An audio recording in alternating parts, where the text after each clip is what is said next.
are back. We are. We are discussing mayory stuff because because who's running for mayor that we know? I'm running for mayor. And so how did that come about? Maybe we should look at the people. Okay, well, Hi, the people. I started running because I felt that we needed better representation for our town.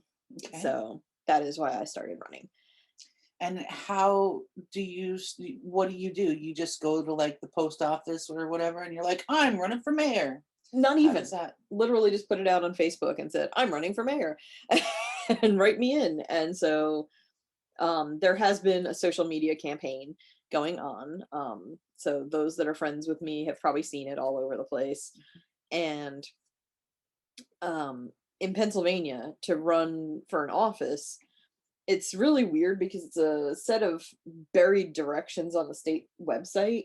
And then there's these videos of, oh, and here's what you do. Oh, but then you have to do this first. And it's like literally just this talking head video giving all these dates and things that you have to do. And, oh, and then you're going to have to fill out this form and this form and this form. But all the forms are named by the file. Okay. So it's like an F number or whatever. Right. Instead of the name that they're talking about in the video. So you have to go download all these forms and then figure out what the hell each one is. Yeah, it is. And of course there's fees because there's always fees. Always fees. So if you had decided to run earlier, you would have had to do all the paperwork. I would have had to do all the paperwork, open a bank account, have a treasurer, and a committee for a volunteer position, I might add. Yeah, it's unpaid. Yeah, so. It's an unpaid volunteer position. And I would have had to do all that stuff and pay the fee and go through all that stuff and get 250 signatures.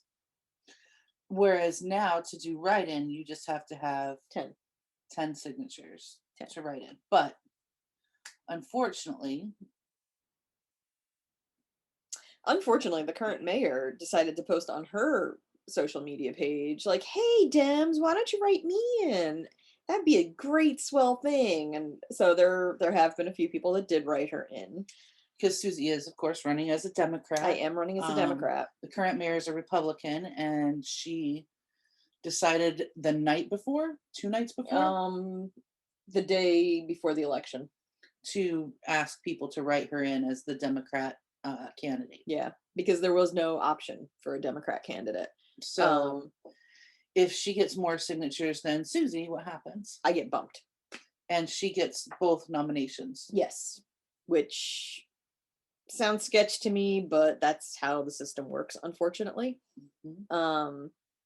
So, she's got the Republican nomination hands down. She did have a challenger. She won the Republican nomination. So I feel sort of like, okay, you're not even a Democrat. You're not a registered Democrat. And here's somebody who is a registered Democrat. And so now what happens? You wait for what? I joke around and I say that they're going to like resurrect the town founders to like come out and certify the write-in ballots, but I honestly don't know what happens next. I haven't heard anything. So I don't know. Literally have not heard anything. Nobody's heard anything. And all I've seen on the websites are the current mayor and the guy that was running against her and nothing else. There's no write-in info. Interesting. So we did have issues with the Democratic ballots. Our ballots were smudged and then they weren't getting read by the machines. So we had issues there. I heard across other parts of Pennsylvania, there weren't even enough Republican ballots for the Republicans. And I'm like, well, were they registered? Like, are they active? Because that would be one of the reasons, like your party prints out the number of ballots with like a few wiggle room extras for provisional stuff. Registered voters. Well, for provisional ballots. So if there's an issue with your ballot and you go to the polls, and this is for any party. So, my entire platform is people, not party. So, get in there, get involved, vote. I don't care if it's not for me. Just get out there and vote. It's true. I know. Well, that was leading into my next question. Yes. I was like preparing Yes. for you to wind down. Again, I'm not winding down. I'm going for it. So what exactly when you become mayor? Because I mean, obviously, Well, we're being I optimistic. think you're gonna win. I I hope. think she's gonna win. I hope. What do you plan on doing as mayor? Like, what will you do as mayor of Hanover for Hanover? Well, I will represent everybody of Hanover. I will represent everybody of Hanover, not just one group or party. Okay. I am people over party, and I mean it. She really is. Like I registered Democrat because it just was the closest thing to whatever. But honestly, I am very much people over party. I can't stand political parties in general because I feel that, we're Americans first and foremost, and anybody that is on this soil is an American, or they're on their way to becoming an American. And so as the mayor of Hanover, I mean, it's a ceremonial position. Mhm. And, I kind What of, does it entail? it's ribbon cutting and, just supporting the people. So part of what I'm bringing to the table is I've got a lot of know-how. I've got a lot of people that I know. And so a lot of the pieces, like I've walked around town, I've talked to people, not just the business owners, but also the citizens, and listened to what they had to say. And of course, in my head I start putting the pieces of the puzzle together because that's what I do. And as part of my job is what I do too. I work with faculty in a college, and if I have a faculty member who's curious about trying one thing, I already know a faculty member or somebody to put them in contact with where they can get help. So I plan to do that on a township scale, a borough scale. I just had a moment while you were talking, and I was thinking, maybe you need to think bigger than mayor, Maybe. Well, baby steps, man. or maybe town council or something like that. Yes, I am considering eventually running for town council. But as the mayor, it is the face of Hanover. Mhm. So I think having a more, I don't know, Engaging. yeah, like just somebody who's not, our current mayor is very, very much all about her party, and that's fine. But I don't think that represents all of Hanover, and nor do I think it's really serving the public very well, because we're not all Republican, we're not all Democrat, we're not all independent or whatever. And we're Hanoverians. We Is that a word? Yes, Hanoverian? actually that is what we're called, It sounds like Hanoverians. who's of Whovillians. Yeah, we're Hanoverians, I'm a and Whovillian.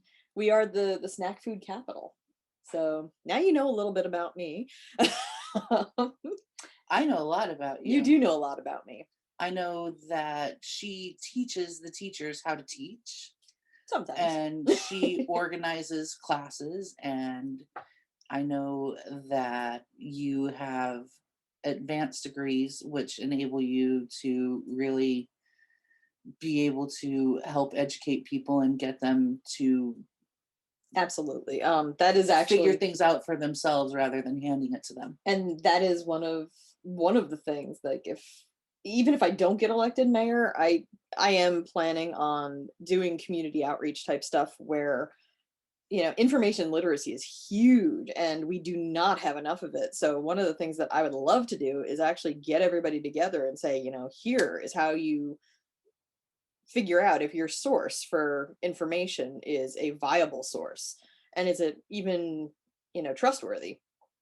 And if step one, if you've got a knee-jerk reaction to the headline, it's clickbait. They are using you to get their ad revenue. So don't fall for it, because half the time if you click on it and read the article, it's got nothing to do with the headline. Right.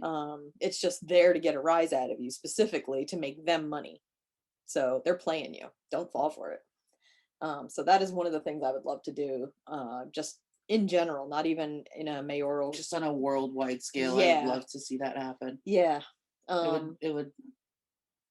Yeah, it's been really troubling, because I've seen some really just wonderful people just turning almost rabid, where they've read something that's not even true, and they've fallen down that rabbit hole, and there's so much active disinformation out there that is specifically made to fool you.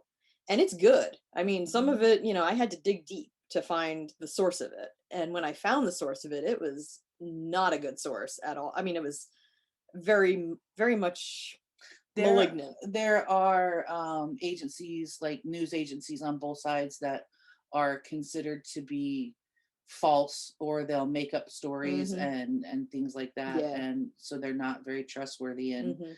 there's a big information graphic actually that you Yeah. can look at. Maybe we could link Yep. that We could at the totally link episode. that. That is the interactive media bias chart. And you can find your news source on there. Obviously, if you are clicking on Facebook memes, it's probably not a good news source. Yeah, because the thing with Facebook memes is I could put a picture of Tom Hardy up there Mhm. and a quote by Shakespeare and attribute it to Abraham Lincoln, Yeah, and people will believe it. yeah. There are people that they don't they That don't do the that Tom legwork. Hardy is Abraham Lincoln and the Shakespeare quote is from Abraham Yeah. Lincoln, and obviously it must be true. There was there was one that was going around, and I can't remember who it was now or what the quote even was because it was a while There's a ago. Marilyn Monroe one. If you can't handle me at my worst, you don't deserve me at my best. Yeah, she Marilyn never Monroe said never that. said that. Yeah. So I mean, it's a lot of people putting words into dead people's mouths because the Or dead even people. alive people's Well, yeah, mouths. that too. Um, yeah, I mean, there's some scary stuff going on. I've seen um, videos that are basically just recreating people, and I'm just like, you got to be kidding. But Yeah, the deep fakes, they're all yeah, over the the place. deep fakes are getting better. But you can tell when you look at their teeth. That is one of the Okay, telltale. explain. Okay, so when you see a deep fake picture online, look at their teeth. If they're smiling, the teeth never come out right. They always look really weird. Like Like they look there's no like shadow or chiclets or something. something, Yeah, they look like there's no shadow. Like you hmm can see, like, I got some discoloration going on hmm from the shadow. There's no shadow. right? And they look like fake teeth. Hmm. And it's like they'll have the rest of it going almost perfect, except the teeth. For some reason they don't have the teeth. And Interesting. it's the muscles of the face. So in computer graphics and stuff, they don't take into account the bazillion muscles of the face that we've got. Right. They just work on the basic planes of the Right. face, like this going out, Yep. this one coming down. The face is made up. You can Exactly. almost make up a face of triangles, Hmm. and that's how they do it, right? Yeah, it's all an algorithm of triangles. Because And if that's how you learn how to do shading in art. yes, and if you're a graphic artist and you go into these programs, you can force it to work a little bit, but ultimately you're going to have to go into Photoshop and smudge it around and get Mhm. it to really work, and you're going to have to redraw pieces of the face. Now, why this seems like a whole lot of work, and that's very time consuming. Yeah, I don't get the why. there are people that want to watch the world burn, This is why we can't have nice and things. this is why we can't have nice things. So, do not fall for it. We're Yeah. giving you the info right now. We're putting the link down below for the interactive media bias chart. Mhm. Even if we And get, we're not anybody. Don't believe us. Check it out. yeah, check it Check out for out the chart. yourselves. Don't take our word for it. Yeah. Um, we obviously I mean, we think we're smart, but we're. you might think we're idiots. Oh, I will absolutely admit if I'm wrong. Same. Yeah, like I have no shame in that. It's like, oh, okay, there's new information. I didn't know that information. Thank you for hmm sharing it with me. I will now go verify that information and hmm mea culpa. Yeah. And if I can learn something, teach me, Yeah, exactly. Unless I already know it, then don't try to teach me.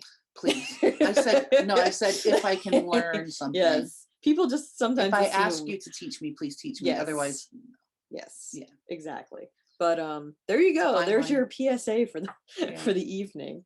Um but yeah, that will definitely be part of my mayoral thing. It'll also Cool. be part of just community outreach in general. So anybody who would like to hang out, find out how to do research on the internet and find those sources of information and find out who's pulling the strings because they are puppet masters.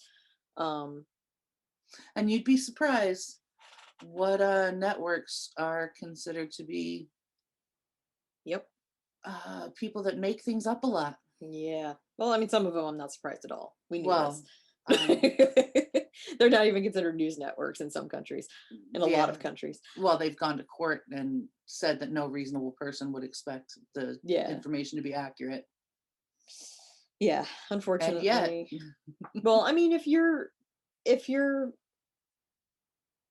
not aware of all the stuff that's out there, it's like if you're not sure. but how can, I don't understand. That's the thing. How can they go to court and take it all the way to the Supreme Court, I believe, Mm, and say that, oh, well, people cannot be expected to find this as a reliable news source or information because it's entertainment, but then want to be the people that give you their news and call themselves a news network.